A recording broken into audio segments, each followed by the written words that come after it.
अस्सलामुअलैकुम। उम्मीद करनी है तुसी सारे खैरियत नाल होवोगे। एक हिंदू नौजवान जिहड़ा कि विदेश तो आया सीगा, पहले वो मंदिर गया ते उस तो बाद वो गुरुद्वारे गया। उन्हां जगह ते उन्हें की फर्क वेखिया कि वो सिੱਖੀ ਦਾ दीवाना हो गया ते सिੱਖਾਂ ਦੇ ਉਹਨੇ ਗੁਣ ਗਾਉਣੇ शुरू कर ਦਿੱਤੇ। ਇਹ ਅਸੀਂ ਅੱਜ ਦੀ ਵੀਡੀਓ ਵਿੱਚ ਵੇਖਾਂਗੇ। ਸੋ ਚੱਲ ਕੇ ਵੀਡੀਓ ਵੇਖਨੀ ਹੈ, ਫਿਰ ਕਰਨੀ ਹੈ ਉਸ ਤੇ ਵਿਚਾਰ। नमस्कार दोस्तों, बहुत जरूरी है कि इंसान जो अंदर से महसूस करता है, जो सोचता है, उसे अपनी जुबान पे लेकर आए। बिल्कुल। हो सकता है कि मेरी आज की बात कुछ धर्म के ठेकेदारों को अच्छी ना लगे, लेकिन मुझे इससे कोई फर्क नहीं पड़ता। जबरदस्त। जो सच है मैं वही कहूंगा, जिसको आप लोग भी जानते हैं कहीं ना कहीं। दोस्तों, आज से कुछ महीने पहले मैं हिंदुस्तान गया। वहां जाके मुझे अपनी जिंदगी में पहली बार अमृतसर में हरमिंदर साहब जाने का मौका मिला। मैं जानना चाहता था उस जगह को जहां पे इतने सारे लोग हर रोज आते हैं। हमारे मुल्क में ताजमहल से भी ज्यादा लोग हरमिंदर साहब जाते हैं। दोस्तों, जब मैं वहां गया तो मैंने देखा कि वहां सभी बराबर थे। किसी ने मेरा मजहब नहीं पूछा, मेरी जेब में कितने पैसे हैं, मैं गोरा हूं, काला हूं, कहां से आया हूं, इस बात का वहां कोई फर्क नहीं पड़ता किसी को। वहां सभी बराबर हैं। आप लंगर में जाएं, आप 24 घंटे कभी भी बैठ के वहां खाना खा सकते हैं। बिल्कुल। वहां आपसे कोई नहीं पूछेगा कि आपकी जेब में कितने पैसे हैं। या फिर आप जाएं तो आप जाके वहां पे उनके डोनेशन बॉक्स में कुछ डोनेशन डाल के जाएं, आपको कोई कुछ भी नहीं कहता।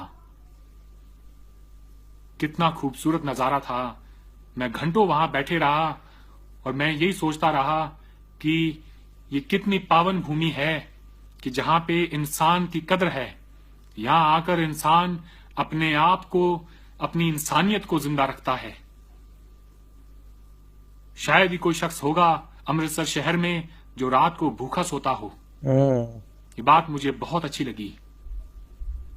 मुझे इस बात की फिक्र नहीं थी कि मैं अंदर टेंपल में जा रहा हूं तो बाहर मेरे जूते चप्पलों का क्या होगा। आप समझ रहे हैं इस बात को अच्छी तरह से, मेरा इशारा किस तरफ है।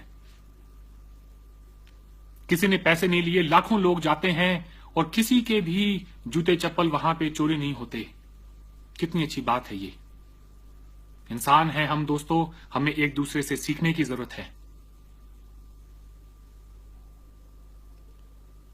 खैर, हरमिंदर साहब जाने के बाद जो मेरे मन में आस्था थी वो और भी मजबूत हुई उस परम पिता परमेश्वर को लेके। वक्त था मेरे पास तो मैंने सोचा अपनी माँ और नानी को हनुमान जी के मंदिर सालासर धाम भी लेके जाऊं। पर क्योंकि मेरे जो बुजुर्ग हैं उनके घुटने जो हैं वो इतने मजबूत नहीं है कि वो लाइन में घंटों तक खड़े रहें, तो उन्होंने कहा कि बेटा कोई बात नहीं, हम वहां चल पड़ेंगे और हम वीआईपी दर्शन कर लेंगे।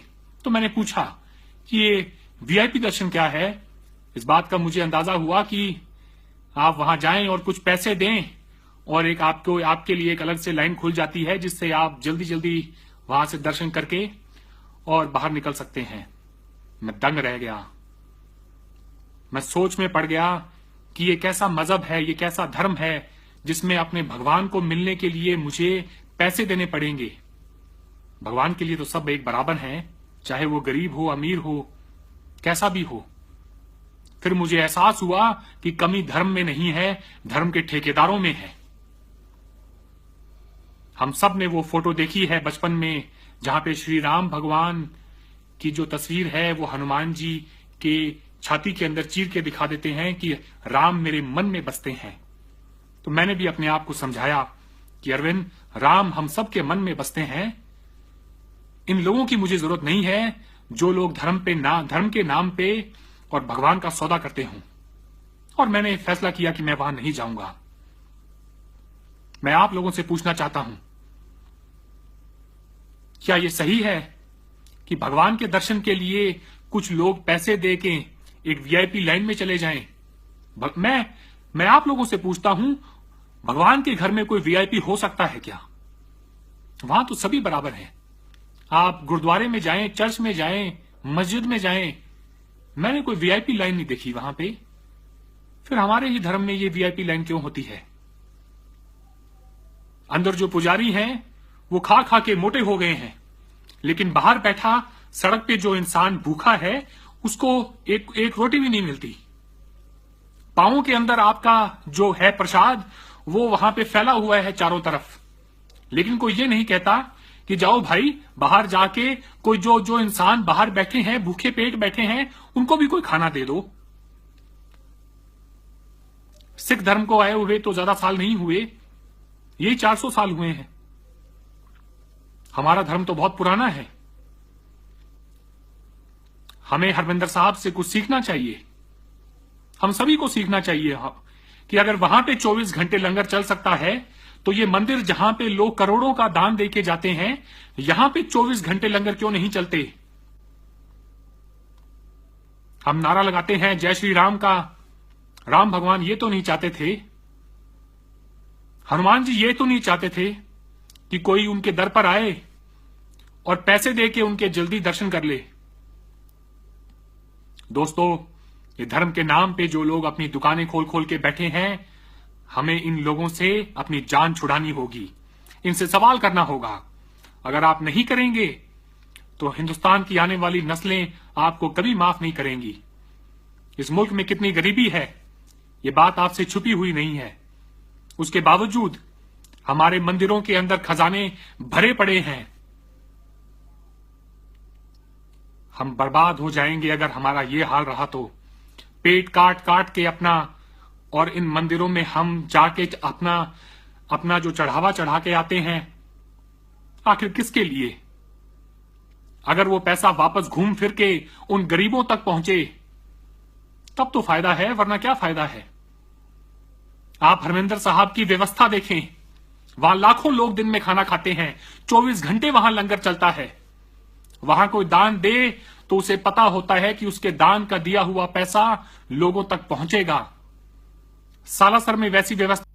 ਇੱਕ ਹਿੰਦੂ ਨੌਜਵਾਨ ਜਿਹੜਾ ਕਿ ਵਿਦੇਸ਼ ਤੋਂ ਆਇਆ ਸੀਗਾ, ਤੁਸੀਂ ਉਹਦੇ ਵਿਚਾਰ ਸੁਣੇ ਕਿ ਪਹਿਲੇ ਉਹ ਮੰਦਿਰ ਗਿਆ ਤੇ ਉਸ ਤੋਂ ਬਾਅਦ ਉਹਨੇ ਗੁਰਦੁਆਰੇ ਦਾ ਵਿਜ਼ਿਟ ਕੀਤਾ, ਲੇਕਿਨ ਉਹਦੇ ਵਿਚਾਰ ਜਿਹੜੇ ਸੀਗੇ ਉਹ ਐਸੇ ਸੀਗੇ ਕਿ ਸੁਣ ਕੇ ਜਿਹੜੇ ਹੈ ਹਰ ਬੰਦਾ ਹੈਰਾਨ ਹੋ ਜਾਏਗਾ ਕਿ ਇੰਨਾ ਜ਼ਮੀਨ ਆਸਮਾਨ ਦਾ ਫਰਕ ਸੀਗਾ ਦੋਨਾਂ ਦੇ ਮਾਹੌਲ ਦੇ ਵਿੱਚ, ਮੰਦਿਰ ਤੇ ਗੁਰਦੁਆਰੇ 'ਚ। ਹਾਲਾਂਕਿ ਦੋਨੇ ਇਬਾਦਤ ਦੀਆਂ ਜਗ੍ਹਾ ਹੈਗੀਆਂ, ਉਹ ਐਸੀ ਜਗ੍ਹਾ ਜਿੱਥੇ ਇਬਾਦਤ ਜਾ ਕੇ ਕੀਤੀ ਜਾਂਦੀ ਹੈਗੀ ਹੈ, ਮੁਕੱਦਸ ਜਗ੍ਹਾ ਸਮਝੀ ਜਾਂਦੀ ਹੈਗੀ ਹੈ, ਜਿਹੜੀ ਕਿ ਦੁਨੀਆਦਾਰੀ ਤੋਂ ਪਾਕ ਸਮਝੀ ਜਾਂਦੀ ਹੈਗੀ ਹੈ। ਲੇਕਿਨ ਉੱਥੇ ਵੀ ਉਹਨੇ ਇਹ ਚੀਜ਼ਾਂ ਦੇਖੀਆਂ ਕਿ ਨਹੀਂ, ਇਹਨਾਂ ਜਗ੍ਹਾ ਦੇ ਉੱਤੇ ਵੀ ਐਸੇ ਲੋਕ ਜਿਹੜੇ ਹੈ, ਜਿਹੜੀਆਂ ਕਿ ਮਾਸ਼ਰੇ ਦੀਆਂ ਕਾਲੀਆਂ ਬੇੜਾਂ ਹੈ, ਜਿਨ੍ਹਾਂ ਨੇ ਮਜ਼ਹਬ ਦਾ ਲਿਬਾਦਾ ਉੜਿਆ, ਉਹ ਇੱਥੇ ਮੌਜੂਦ ਹੈਗੇ ਆ, ਜਿਹੜੇ ਆਪਣੀਆਂ ਦੁਕਾਨਾਂ ਚਲਾਉਂਦੇ ਹੈਗੇ ਆ, ਲੋਕਾਂ ਨੂੰ ਗੁੰਮਰਾਹ ਕਰਨ ਦਾ ਇਹ ਹੈਗੇ ਆ, ਹਰ ਚੀਜ਼ ਦਾ ਨਜਾਇਜ਼ ਇਸਤੇਮਾਲ ਕਰਨ ਦੇ ਹੈਗੇ। ਉਹਨਾਂ ਦੇ ਦਿਲਾਂ 'ਚ ਡਰ ਖੌਫ ਨਹੀਂ ਹੈ।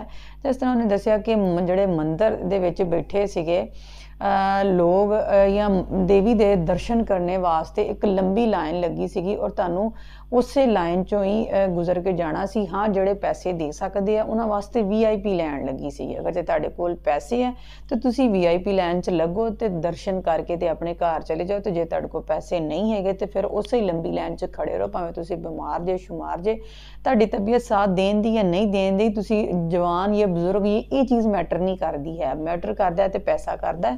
ਅਗਰ ਹੈ ਤੇ ਦਵੋ ਤੇ ਦੇਵੀ ਦੇ ਦਰਸ਼ਨ ਕਰਕੇ ਚਲੇ ਜਾਵੋ। ਫਿਰ ਜਿਹੜਾ ਭੋਜਨ ਸੀਗਾ ਉਹ ਪੈਰਾਂ 'ਚ ਰੁਲਣ ਦਿਆ ਸੀਗਾ, ਔਰ ਉਹਦਾ ਇਹ ਕਹਿਣਾ ਸੀਗਾ ਕਿ ਇਹ ਭੋਜਨ ਜਿਹੜਾ ਗਰੀਬਾਂ ਨੂੰ ਅਗਰ ਕਰਵਾਇਆ ਜਾਵੇ ਤਾਂ ਉਹਦਾ ਜ਼ਿਆਦਾ ਸਵਾਬ ਮਿਲੇਗਾ। ਔਰ ਇਹ ਗੱਲ ਬਿਲਕੁਲ ਸਹੀ ਹੈਗੀ ਹੈ ਕਿ ਜਿਹੜਾ ਅਗਰ ਕਿਸੇ ਭੁੱਖੇ ਨੇ ਖਾਣਾ ਖਾ ਲੈਣਾ ਨਾ, ਕਿਸੇ ਭੁੱਖੇ ਦਾ ਢਿੱਡ ਭਰ ਜਾਣਾ, ਉਹਦੇ ਜਿੰਨਾ ਸਵਾਬ ਜਿਹੜਾ ਮਿਲ ਜਾਣਾ ਨਾ, ਉਹਦਾ ਤੇ ਤੁਸੀਂ ਕੋਈ ਅੰਦਾਜ਼ਾ ਵੀ ਨਹੀਂ ਲਾ ਸਕਦੇ। ਜਦ ਕਿ ਉਹਨੇ ਇਸ ਤਰ੍ਹਾਂ ਹੀ ਇਹ ਜਿਹੜਾ ਕੰਪੈਰੀਜ਼ਨ ਉਹਨੇ ਗੁਰਦੁਆਰਿਆਂ ਦੇ ਵਿੱਚ ਕਰਕੇ ਦੱਸਿਆ ਕਿ ਜਦੋਂ ਗੁਰਦੁਆਰੇ ਗਿਆ ਤਾਂ ਹੈਰਾਨ ਰਹਿ ਗਿਆ ਕਿ ਉੱਥੇ ਇਸ ਕਿਸਮ ਦਾ ਕੋਈ ਮਾਹੌਲ ਨਹੀਂ ਸੀਗਾ। ਸਭ ਨਾਲ ਇੱਕੋ ਜਿਹਾ ਟਰੀਟ ਕੀਤਾ ਜਾਂਦਾ ਸੀ, ਚਾਹੇ ਉਹ ਕੋਈ ਪ੍ਰਾਈਮ ਮਿਨਿਸਟਰ ਹੀ ਸੀਗਾ ਤੇ ਚਾਹੇ ਆਮ ਬੰਦਾ ਸੀ, ਸਾਰੇ ਇਹਨਾਂ ਨੂੰ ਇੱਕੋ ਜਿਹਾ ਉੱਥੇ ਟਰੀਟ ਕੀਤਾ ਜਾਂਦਾ ਸੀ। ਇੱਕੋ ਜਿਹੇ ਸੇ ਬਰਤਨਾਂ 'ਚ ਖਾਣਾ ਖਿਲਾਇਆ ਜਾ ਰਿਹਾ ਸੀ, ਇੱਕੋ ਜਿਹਾ ਭੋਜਨ ਕਰਵਾਇਆ ਜਾ ਰਿਹਾ ਸੀਗਾ।